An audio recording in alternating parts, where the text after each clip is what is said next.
Hi, I'm Elaine Harding. Welcome to my blog at stampwithelaine.com. This is the All About Autumn collection suite in the new September to December 2023 mini catalogue.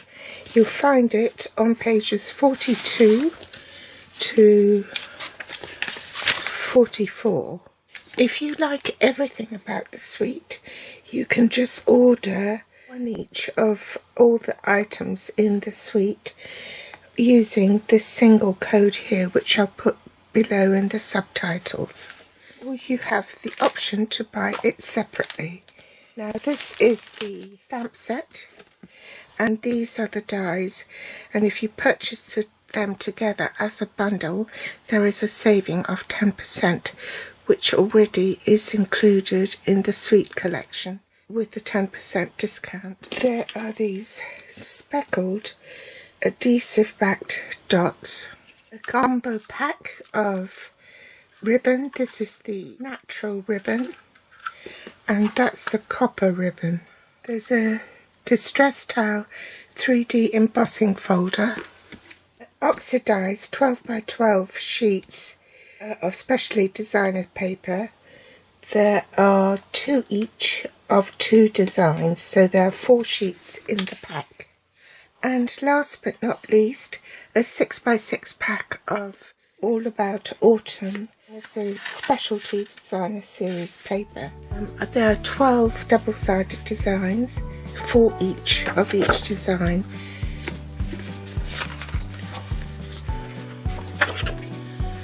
That's why it's specialty, because of the gold foiling on the back.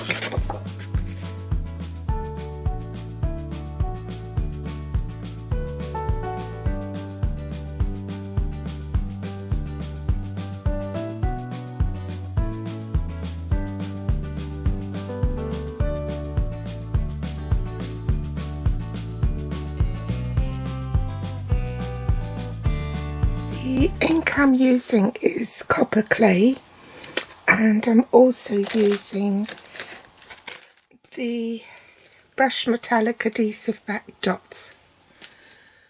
So this is the card we're going to be making, and I've used the remnant from this piece to add to the inside of the card, so there's no waste.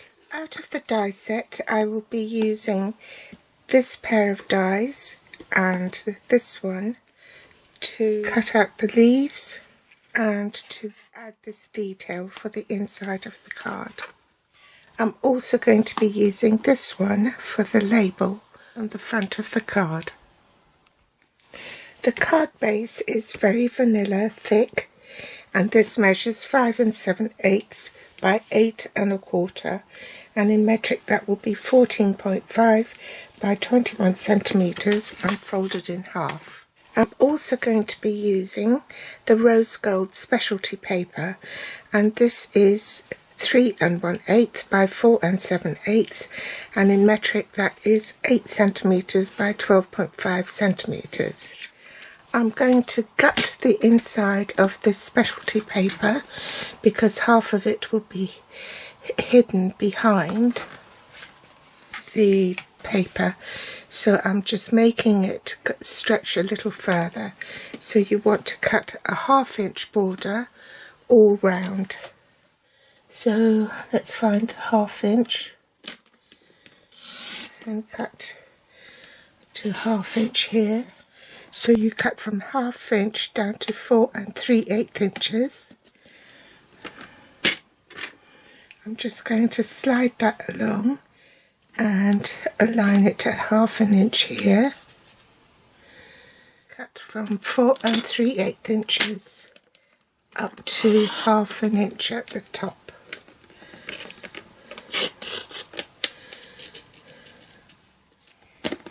Then turn it on the long side, align it at 1/2 inch and cut between those 2 lines.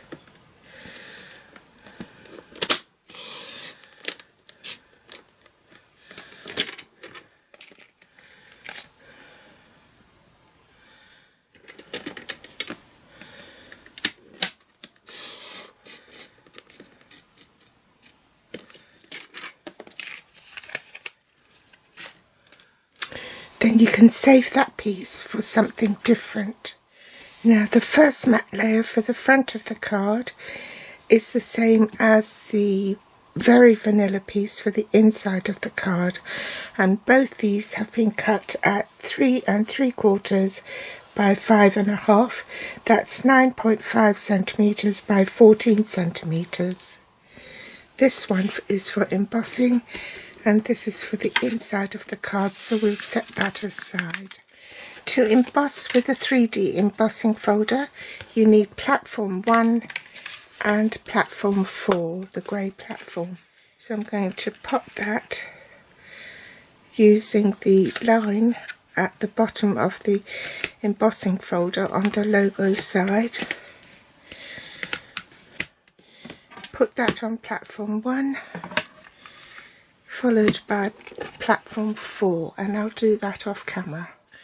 One interesting point to note is that the embossing folder is designed so that bits leave a shallow impression than others to give it that distressed look. So it's not a fault in the embossing folder, that's how it's supposed to be. I'm going to glue this piece onto my card base so I don't mislay it. And you want to glue it on, leaving an even border all round. You glue this piece down as well on top, leaving an even border all round.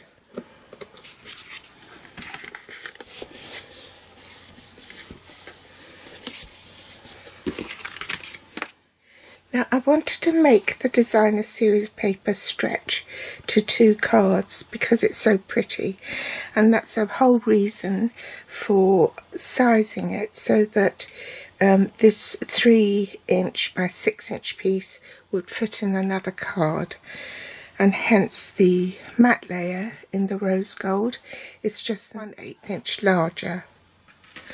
And I cut off the end to use on the inside of the card. So this DSP in fact measures 3 inches in width and 4 3/4 inches in height. I'm going to use double-sided tape on the back of the designer series paper because you're gluing it onto foil and you don't want glue to get on the foil because it will look very, very messy when it's smudged. So to be on the safe side, I'm using double-sided tape.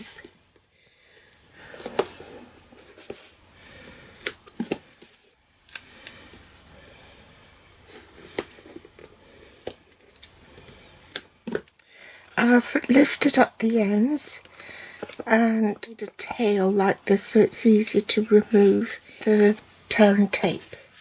Position it on the cardstock, making sure that there is an even border all round before you actually glue it down. So make sure there's an even border on all 4 sides, and once you tack that down then you can take that off. Now I want to die cut my verdigris and oxidized copper leaf, so let's see how much I need. Measured the die and it's roughly about 2 inches. I shall die cut that off camera. So put both pieces and make my sandwich. So I need platform 1, the thin die adapt platform 2, the base plate platform 3, place my cardstock and die with cutting edge face down onto the platform 3, place the second platform 3 on top, and then I'm ready to run it through the machine. Use the take your pick tool to remove the die cut from the die. Bring in a scrap of very vanilla cardstock, stamp it on the mat, copper clay ink, and stamp I am thankful in the middle. I'll cut that off camera and I'll be back. I've cut a strip of the natural ribbon from the copper and natural ribbon combo pack, and I'm just going to cut one edge of the binding on the ribbon off so that I can fray it. So I'm just going to fray the edges, say about 1/4 of an inch. Put tear and tape on the back of this, I think. Then it won't show or extend beyond the label.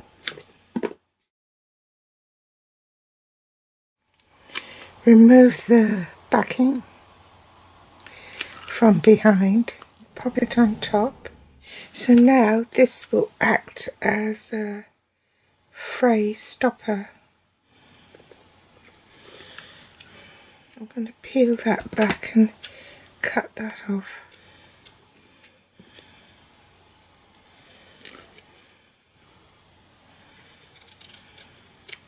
Now put dimensionals on the back.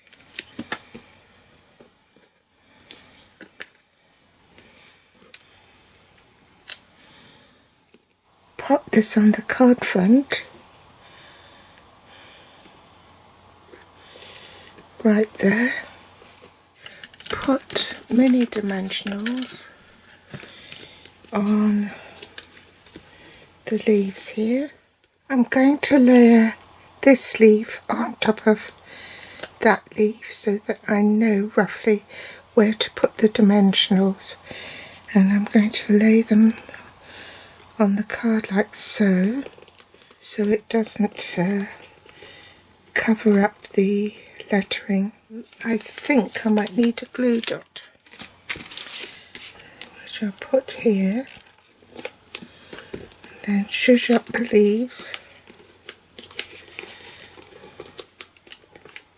I've been muttering to myself and forgot to press record.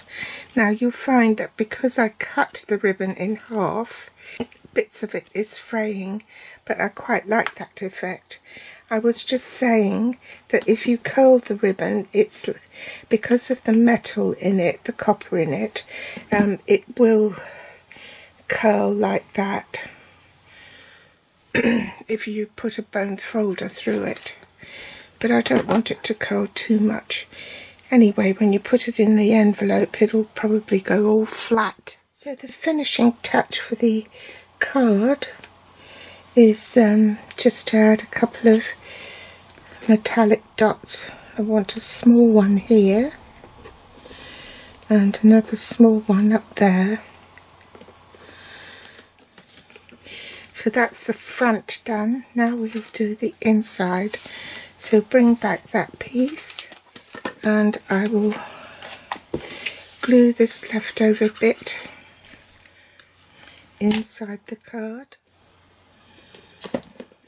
Trim a bit of this off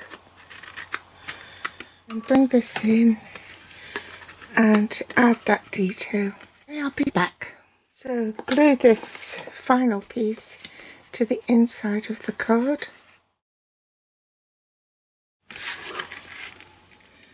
Leaving an even border all round. And there you go, the card is finished. So that's my prototype, the original, 1/2 of this sheet of paper. And that's the inside. Well, thanks for joining me today. Give me a thumbs up if you liked it, and do share because it will help the algorithm. Thanks for watching. Bye.